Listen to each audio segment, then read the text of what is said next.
A very good morning to all of you. Wish you happy Independence Day.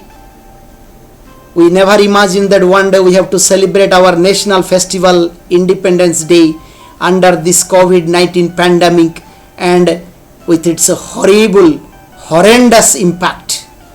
COVID-19 pandemic has arrested the world. It has broken the world economy and it has snatched away at last our freedom, the celebration of August 15th.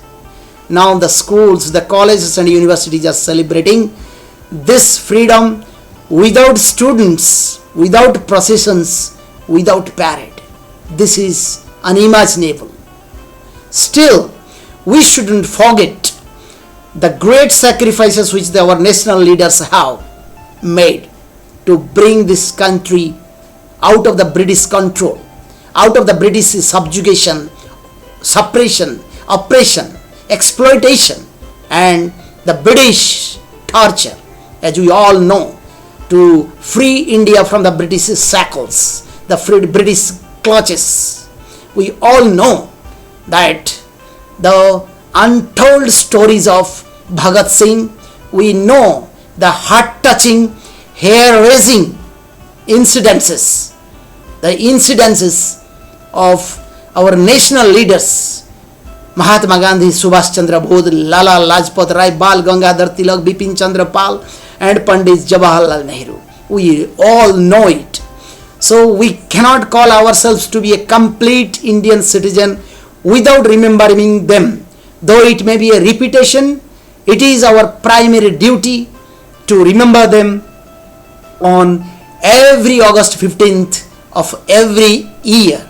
And this year also we should not be less, we should not underestimate and we should not undermine the values which have pushed us, which have advanced us to this stage, even though we are struggling under this pandemic COVID-19.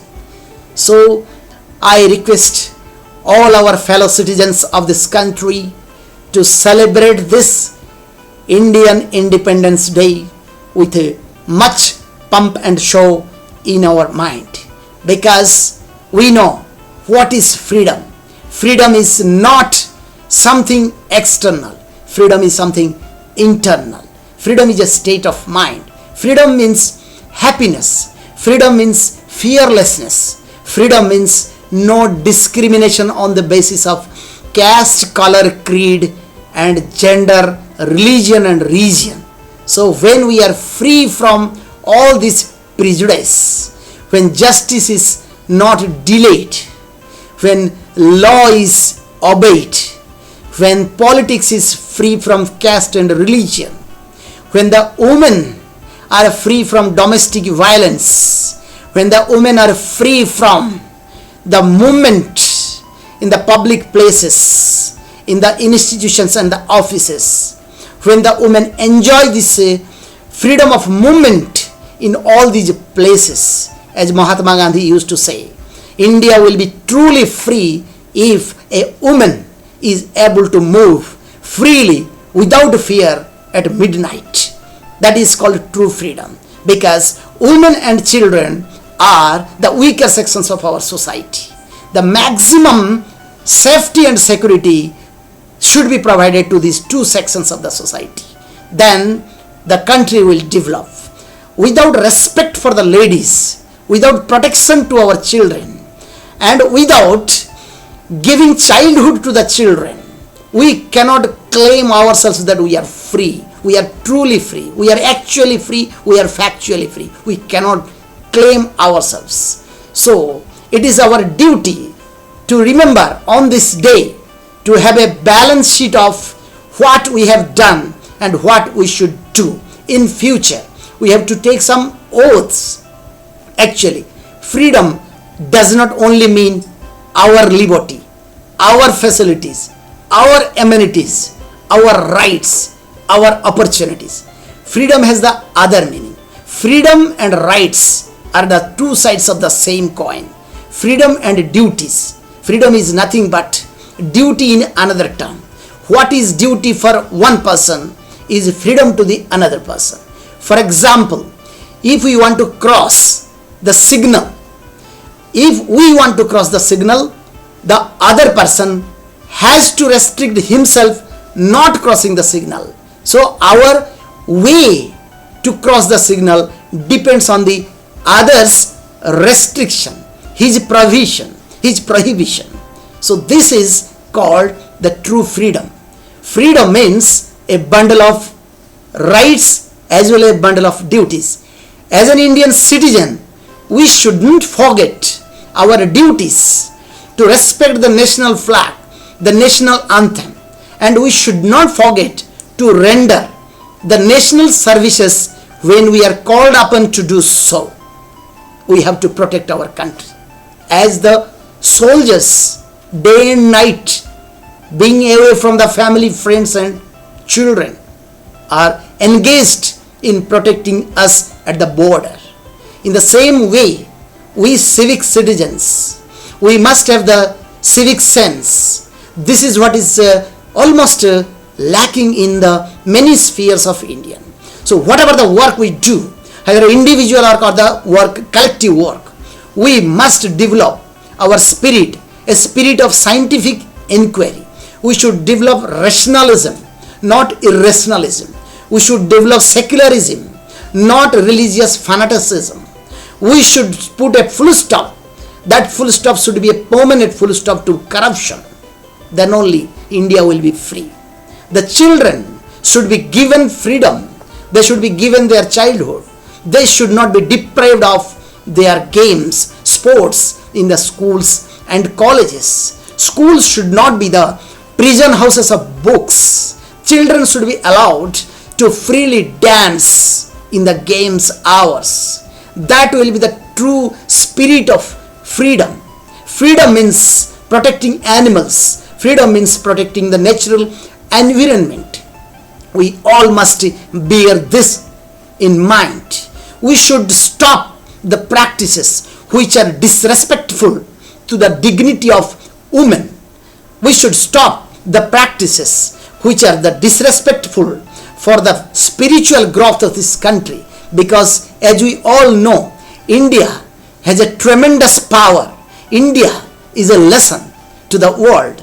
India is a spiritual deposit. It's a reservoir of knowledge which we have to offer to the world. We all Indian citizens must know this, and we have to register in our mind. India is spiritually rich.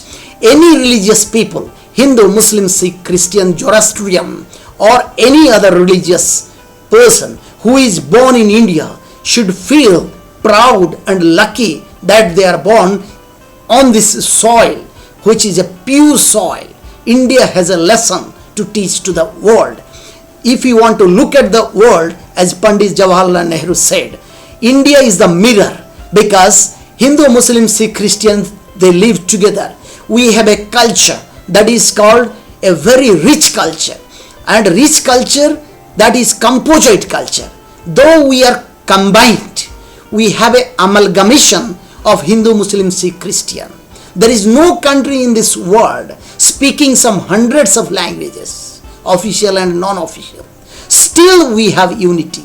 This unity should not end in disunity and distress, but due to some regions, maybe regions of political regions, maybe communal regions, maybe any other regions, our country is almost again heading towards another havoc, another chaos.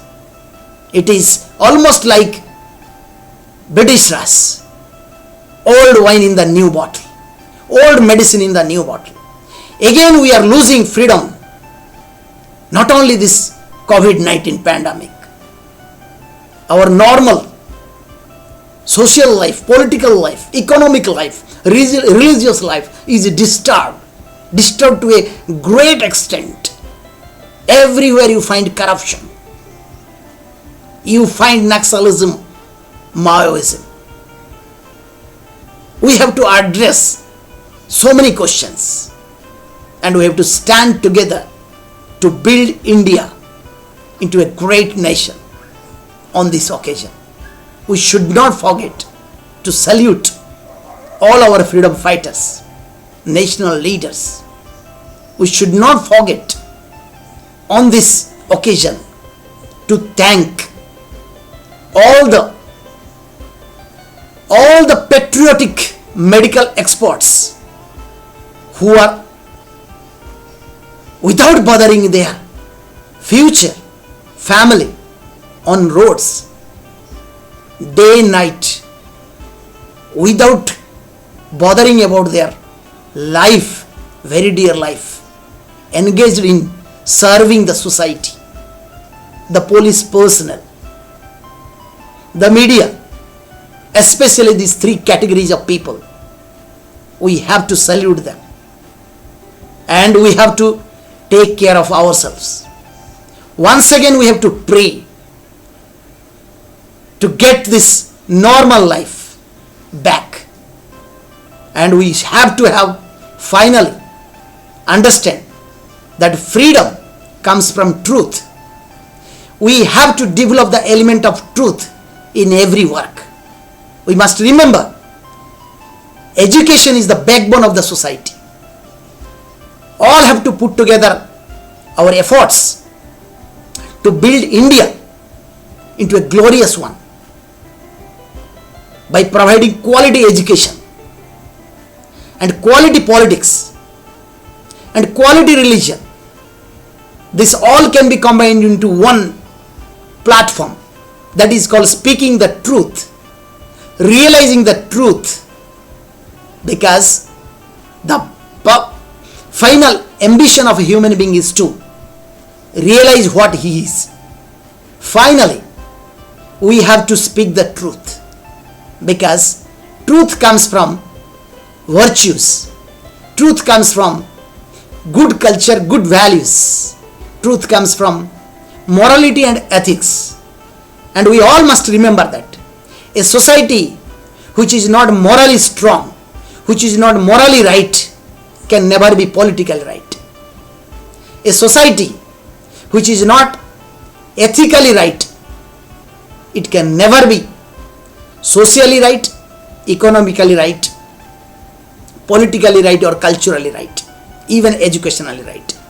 So, all my dear citizens, my dear students, my dear parents, we all have to put our hands together to develop ethics and morality, keeping the truth in mind, having faith in God.